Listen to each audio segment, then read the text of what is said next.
Hello and welcome to Whisky.com, where fine spirits meet. And today we are trying the Glenfarclas 12 years, again with Deborah. Thank you for being here. My absolute pleasure. And we've just done the 8 years, and now we are switching up 4 years more, but you have much more variety. Yes. So Whisky.com is kind of international. I think there are like for every year there's one Glenfarclas, or? Almost, not quite. But the 10-year is a big one, yeah. Yeah, in we some had the 8 markets to 10, it's the biggest. 12. But if we're talking Whisky.com, 12 years is the biggest one in the US. Isn't that 12? Yeah, I think in Europe it's more like the 10. Europe it's more the 10 and in the US it's more the 12. Yeah. And a big part of that is because if you're flying on United Airlines and you want a Scotch whisky, that's what you're going to be given. Oh, okay. Which is a very nice... I love it when I see occasional comments, people who don't realise that, on social media and things, and they'll be like, crazy thing happened. I was on an airplane and I got good whiskey for once because it's 12 years Glenfarclas. Yeah, that's the thing when you have the three big J's when you order a whiskey. Yeah, so I was just like, not only single malt but good single malt. Yeah, and usually the good single malts start with the G. Yes, and usually you have to be in first class to get those on the airplane. Yeah. But with United, they have to pay for it, but you get it. Yeah, if they have a menu, you usually find some good, better single malt. So let's do one of two questions beforehand. Will there be any future bottlings with full maturation in different casks, like port wine cask? So Glenfarclas, obviously, traditionally matures in sherry. Yeah. I'm not going to sit here and say that every single cask in every warehouse is a sherry cask because that would not be true, but almost all of them are. Okay. So there were port cask bottlings a few years ago because the chairman, John, his father bought a few other things just for fun. Not for like the serious maturation, but just, we'll see what happens. So there were a few port casks and there were a few bottlings done of those in particular for Germany.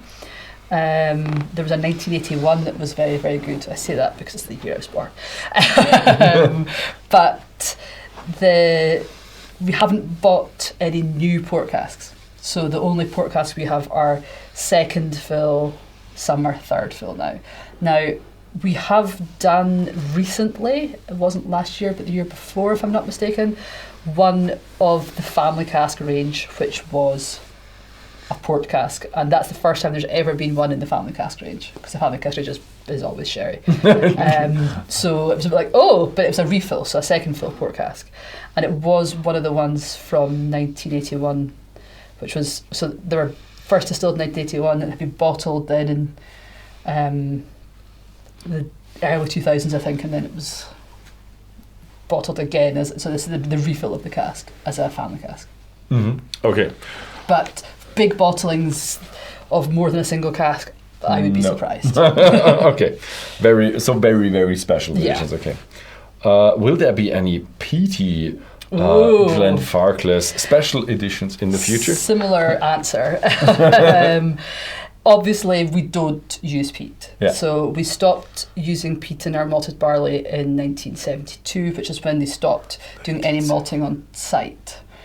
So there could be like a 70-year-old. So, I mean, the 70-year-old is peated. If you want to try that one, no problem at all. You will get a little bit of peat. The thing is, though, after 70 years of sherry cask, it's very faded. It's there, but it's not the dominant thing at all. It's a very sweet... It's interesting, we're talking in the 8-year-old video about heather, and the 70-year-old, because the peat they would have used would have been from Benrunas. It's a very light peat. It's not particularly powerful peat compared to some of the ones you get from other parts of the country. But there will never be big Glenfarclas production in smoky production, but you never know. You didn't say no. I didn't say no, but I didn't say yes either. No. Covering my face. Didn't say no. Interesting. And if I get fired because of this video...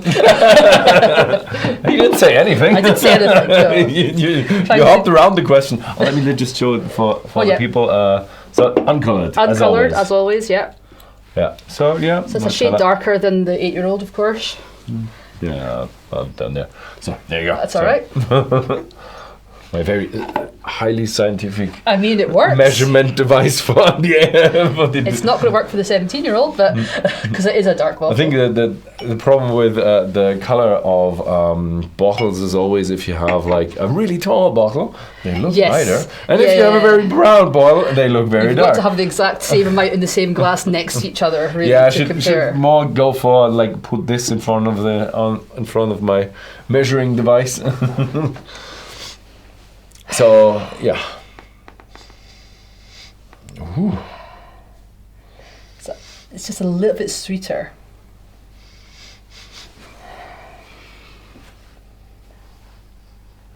This is, for me, really good drinking whiskey.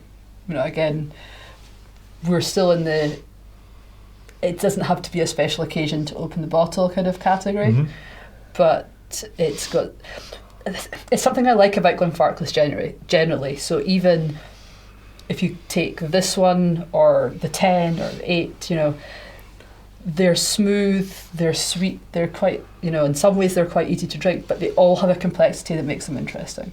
And that's why these whiskies work for people that are starting their whiskey journey, but also for people who've been drinking it for a while.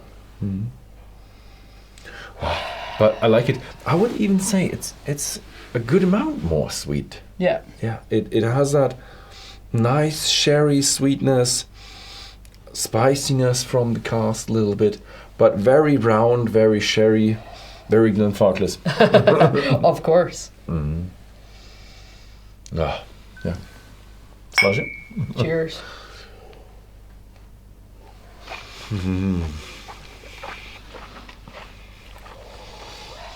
Mm. 4 years more is definitely something more. Very round, a lot of volume in there. Where the other one was light beginner, this is a full-bodied Highland Scotch whiskey. Feel it right down, like right through your palate. Yeah. Ooh, this is why it's Glenfarclas. Yeah. And yeah, this is available at Whisky.com in the US shop as well. Yeah. And this is, one of our all-time favorites. Yeah. If you want to recommend a really good Scotch for someone who wants to buy their own Scotch, because then they look at the money as well, then this is kind of the recommendation, because this is it has a good quality, really a good quality, and the price to quality to price ratio. It's pretty good. I have to think about. I know that in French and German more than English. I have to think about it every time in English too. Yeah. Price Leistungsverhältnis. Verhältnis. Yeah. There we go. Funny the words you remember. And everybody always says there's a light smoke in there. So but you do go 0 ppm, right? 0 ppm, but depending on the casks, you know, if the casks are old enough, if because there will be. So every whiskey in the range is built in the same way but differently, in that we use our first, second, third, fourth fill casks, and there's like a rough formula for how much of each one you want to use. So it's possible that third and fourth fill casks still go back to when we were using peat. So it's not. But I'm not quite sure if it's really a peat smoke, or if it's just. It comes from associations, the stills, and I really like it. So yeah, this is what I would say. This is the end of the line of nice to drink by the side whiskey. Easy. Yeah. Everything else is just too much quality. You need a bit more respect, bit more attention to the whiskey. But it all depends also on your pocket, on your wallet. I mean, that's the same for every whiskey. For sure, there are some people who think 50-year-old is for every day. Yeah, every day 50-year-old. Okay, easy. Yeah. So I still got 2 more questions for you. Glenfarclas has so many vintage whiskies. Will there be 13 or 19-year-old bottle at some? Is that the missing point between? There are still a few more that are missing, but it's obviously like to keep our age statements on our bottles. Yeah.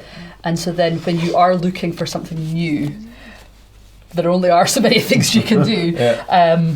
I wonder if this is maybe in reference to a couple of new products we launched last year in travel retail. Okay. So there used to be lots of ages that we didn't have, but we added 11 and 16 last year for travel retail. So those two, which is against the trend of travel retail, because as I'm sure you've noticed when you travel, very few of the bottlings are age statement. They're almost all NES from other companies. So we said, no, we're not doing that. If we're going to do some travel retail exclusives, they're still going to have age statements.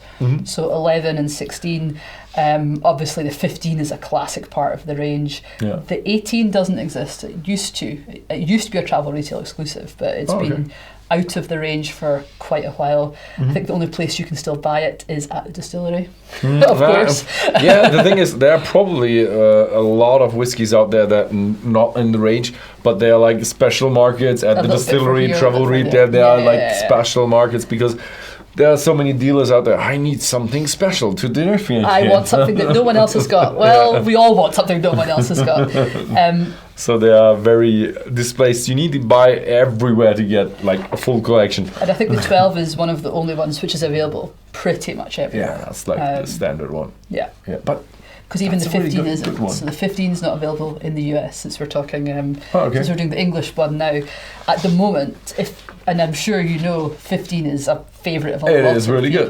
So if I get my way, we will introduce the 15. US is a market I deal with alongside Germany, so maybe I will add.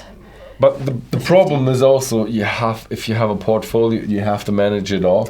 Yes. And the thing is, the more you have, it becomes more complex, and you can't put all your effort into And I think for sure we're going to talk about this for the 17. That's one for that is a very relevant subject. My last question for the German one would be the 2026, the third and final bottling for the Trinity Vintage series. Will it come out, or is there anything to be said there? So, not final yet, but there's a strong possibility that yes, we will complete the Trinity this year. So the idea with the Trinity series was to focus on 3 key elements of what makes Glenfarclas special. So the sherry casks, the direct fires, and the dunnage warehouses. So we've done the sherry casks and the direct fires, and so the third one will be the dunnage warehouses. So maybe it'll be a little bit older, whereas the direct fire one was cask strength, and the sherry cask one was the 2012, the really nice sweet sherry influenced one. Nice. So, I think we're done with the 12, and stay tuned, stay subscribed. We're continuing with the 17 and the 105. And if you want to buy these whiskies, have a look at Whisky.com if you're in the Netherlands, Belgium, or the United States. Thank you very much for watching, and see you next time.